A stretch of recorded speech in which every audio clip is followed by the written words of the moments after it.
ओम श्री सीतारामाभ्याम नमः। श्री विश्राम सागर तीसरा अध्याय गुरु महात्म्य तथा मारीच और नारद जी की कथाएं। भगवत चरित पीयूष वर राम जी, नित सेव जो कोई सिया राम जी। अंत काल के समय में राम जी, तेहि उद्वेग न होए सिया राम जी। भगवान की चरित्र अमृत के सादृश्य है। जो इनका नित्य सेवन करता है उसे अंत काल में किसी प्रकार की चिंता या क्षोभ नहीं होता। अस कई कथा कहो सुखदाता, सुनो प्रथम गुरु महिमा ताता। गुरु ब्रह्मा गुरु विष्णु पुरारी, गुरु पर ब्रह्म दीन दुख हारी।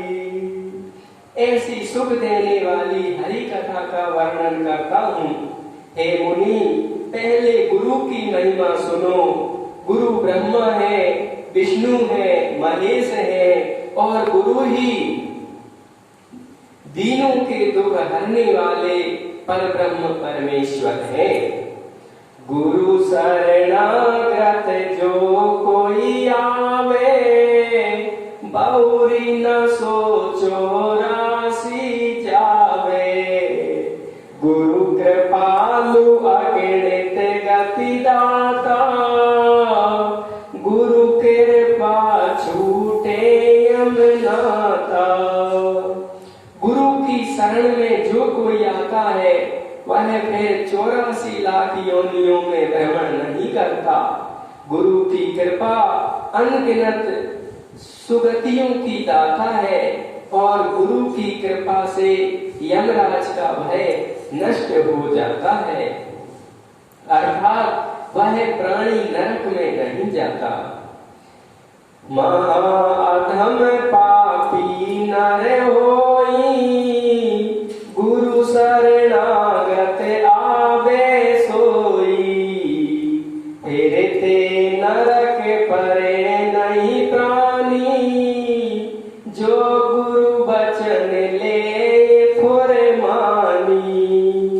कहो एक इतिहास पुरानी, मन लगाए सुनो मुनि वर ज्ञानी। महानीच पापी जन भी यदि गुरु की शरण में आते हैं और गुरु के उपदेशों को सत्य मानकर उनका पालन करते हैं तो वह कभी नरक में नहीं जाते। हे ज्ञानी ऋषिवर, एक पुरानी कथा कहता हूँ, ध्यान देकर सुनो। रहा बधिक यक नीच, करे ठगाई पन दिसे। नाम तासु मारीच, अति निर्दय कपटी कुटिल। एक महानीच बधिक डाकू था जो वन में लूट मार किया करता था। उसका नाम मारीच था। वह बड़ा ही कपटी, कुटिल और निर्दयी था। याही एक दिन मन कीने विचारा, मौसम पतित न को संसारा। जब ते धरे देह जग आई, पाप करत सब उम्र बिताई। उसने एक दिन मन में विचार किया कि मेरे समान संसार में कोई नीच नहीं है। जब से मैंने संसार में जन्म लिया, पाप करते ही सारी उम्र बीत गई। इन अपराध कौन गति होई, याही विधि विपिन सोच कर सोई। ते अवसर गौतम ऋषि आए, जात कहे कछु सहज सुभाए। इन अपराधों के फलस्वरूप मेरी क्या गति होगी, वह इस प्रकार की चिंता में डूबा हुआ वन में घूम रहा था। उसी समय गौतम ऋषि सहज रूप से वहां आ गए। मनई बिलो की तुरंत उठी धावा, चरण नाए सिर वचन सुनावा।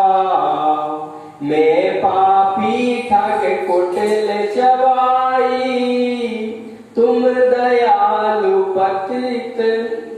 पतितन गति दाई। मुनि को देखकर मारीच उठकर दौड़ा और मुनि के चरणों में सिर धरकर बोला, हे नाथ, मैं महापापी कुटिल चबाई और ठग हूँ। आप दयालु और पतितों को सुमार्ग सुगति देने वाले हैं। यही ते प्रभु कृपा अब कीजे, मोहि आपनो शेष करीजे। कहे मुनि तो ही शेष जो करहूं, अर्ध पाप अपने सिर धरहूं। इसलिए हे प्रभु, अब मुझ पर कृपा कीजिए और मुझे अपना शिष्य बना लीजिए। मुनि ने कहा, यदि मैं तुझे अपना शिष्य बनाता हूँ तो तेरे आधे पापों का भागीदार मैं होऊंगा। गुरु को शिष्य का पाप का हिस्सा जाता है, बेटे का बाप को पाप लगता है, बेटी का माँ को पाप का हिस्सा जाता है, और प्रजा का पाप राजा को भी टैक्स के रूप में जाता है। ऐसा नियम है। आज जय गौतम ऋषि मारी से कह रहे, मारी चिंता में थे कि क्या हुई है अमाउंट, तो गौतम ऋषि से भेंट हो गई। यक तपसी विषयी यक हो, भोजन करे एक मह दो। भली बुरी संगति होई जाई, पाप पुण्य आधा बट जाई। एक तपस्वी हो और एक विषयी हो, यदि वे दोनों एक साथ भोजन करें तो भलाई और बुराई का संगम हो जाता है और पाप पुण्य आधे आधे बट जाते हैं।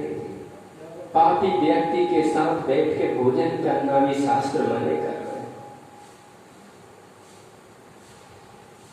छुबे सराहे ओ बतरावे, 10वां अंश तहां बट जावे।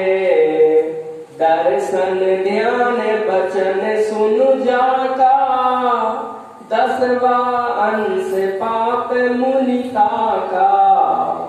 छूने, सराहना करने और वार्तालाप करने से पाप और पुण्य का 10वां अंश घट जाता है। छूने से, बात करने से, दर्शन और ध्यान करने तथा वचन सुनने से उसके पाप पुण्य का 7वां अंश बढ़ जाता है। जप तप दान धर्म एक करई, यक सेवा बाकी अनुसरई।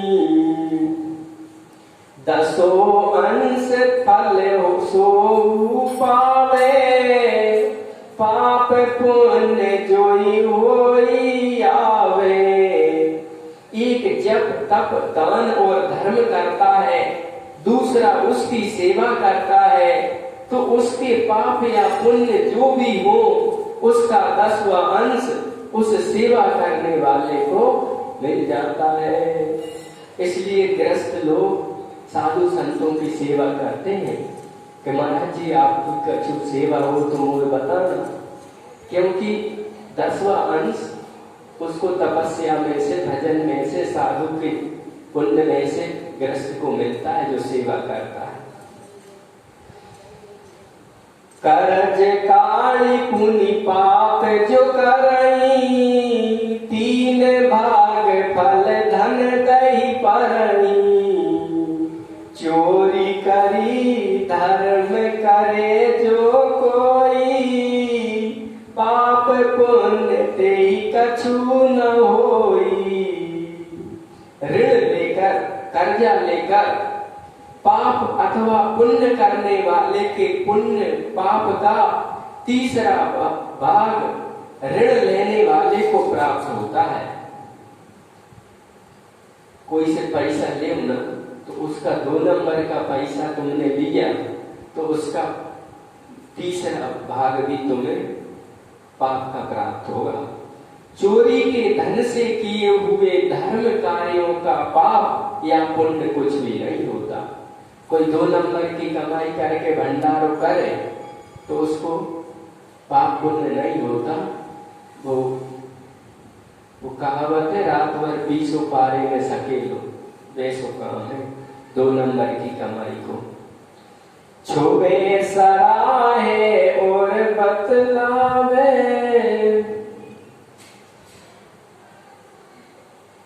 को जो को काहू प्रेरी करावे।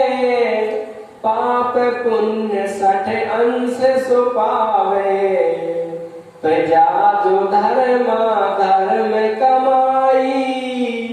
छठा अंश राजा ढिक जाई। जो कोई किसी को पाप अथवा पुण्य करने को उत्साहित करता है, उसको उसका छठा अंश मिलता है। प्रजा द्वारा अर्जित धर्म अथवा अधर्म का छठा अंश राजा को भी प्राप्त होता है। कोई को बुरा काम करने की प्रेरणा दो, जो भी छठो अंश मिलेगा आपको।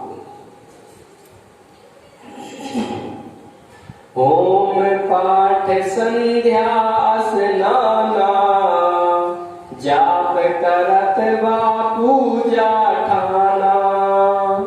बात करे अथवा छुई लेई, छठा अंश निज पर पुण्य ही होई। आन के कर निज धर्म करावे, छठा अंश फल सो पावे। हवन पाठ संध्या स्नान जाप और पूजा करते समय किसी से बात करे अथवा उसे छू ले तो उसके पुण्य का छठा अंश उसके पास चला जाता है। दूसरे के द्वारा अपना धर्म कार्य कराने से छठा अंश उसे भी प्राप्त हो जाता है। अपने जो प्रसाद है वो प्रसाद भी अपन ले जाके दूसरों नहीं बांटने चाहिए। जैसे अपन ने यहाँ आरती के बाद प्रसाद मिला और अपन घर वालों को बांटते हैं तो उनको पुण्य बांट रहे घर बैठे। उन्हें खुद भेजना चाहिए कि तुम खुद जाओ, तुम्हें थोड़ी रोक है, ले आओ प्रसाद। ये बात है। और पूजा पाठ में दूसरे का सहयोग लेने से उसको पुण्य भी मिलता है। पिता पुत्र नारी पुरुष गुरु से यही भाई। पाप पुण्य जो कछु करे, अर्ध अर्ध बट जाए। पिता पुत्र पति पत्नी गुरु शिष्य, इस प्रकार पाप पुण्य जो कुछ भी करते हैं वह आधा आधा बढ़ जाता है।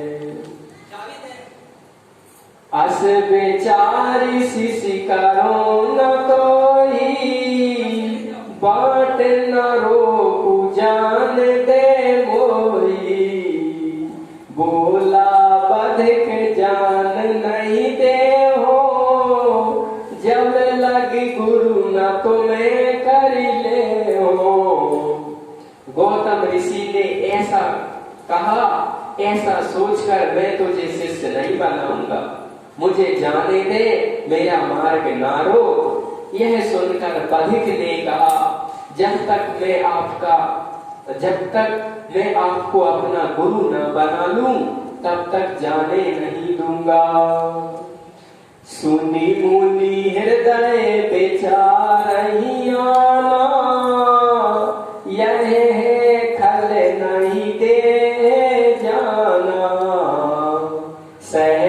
स्नेह चहनिज भल भाई, परिपूर पथ देव बताई। यह सुनकर मुनि ने हृदय में विचार किया कि यह दुष्ट है, मुझे जाने नहीं देगा। यदि अपनी भलाई चाहते हो तो इसे स्नेह पूर्वक उचित मार्ग बतला दो।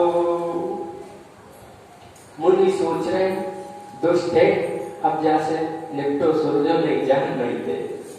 कहे ऋषि गुरु दक्षिणा दे मोई, तब तो शेष करो मैं तो ही। बोला का दीज सो कहू, मम ढिग होई लेऊ जो चाहू। ऐसा विचार कर ऋषि ने कहा कि मुझे गुरु दक्षिणा दो, तब मैं तुम्हें अपना शिष्य बनाऊं। तब उसने कहा कि आपको क्या दूं बतलाइए, मेरे पास जो कुछ हो उसे अपनी इच्छा अनुसार ले लीजिए।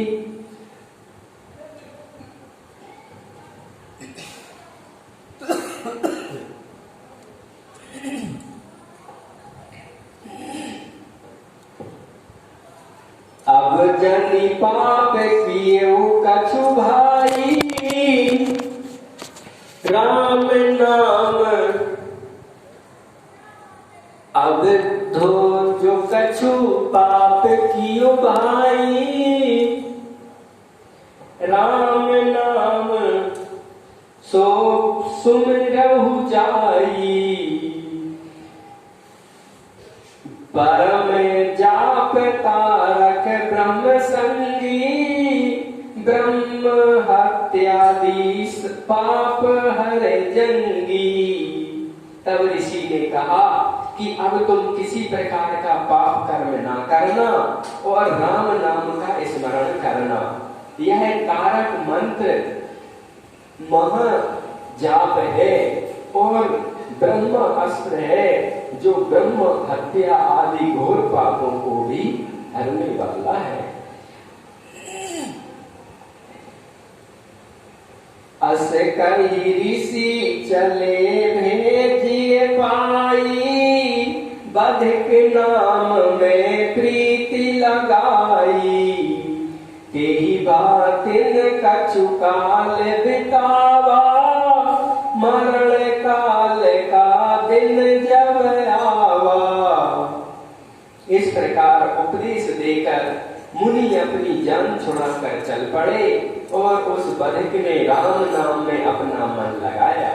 इस प्रकार राम का नाम जपते जपते उसका कुछ समय बीत गया और उसके मृत्यु का समय निकट आया। ताहि लेन यमदूत सिधाए, पाछे ते हरिगण चली आए। शीस मुकुट मणि कुंडल काना, पीत बसन तन भूषण नाना।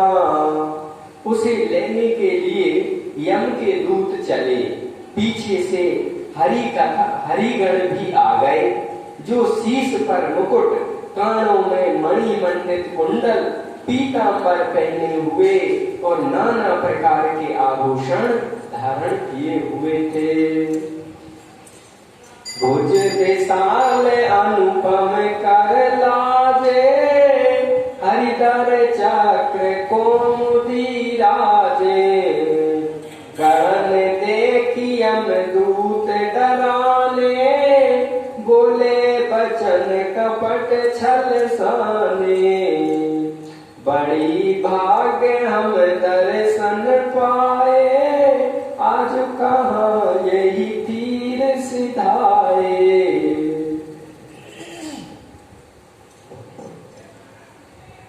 जो गज कुंड की को लज्जित करने वाले अनुपम विशाल भुजाओं में शंख चक्र और गदा धारण किए हुए थे, उन हरिगणों को देखकर विष्णु दूत डर गए, यमदूत डर गए और छल कपट के साथ बोले, हमारे बड़े भाग्य हैं जो हमें आपके दर्शन मिले। आज इधर कहाँ आना हुआ।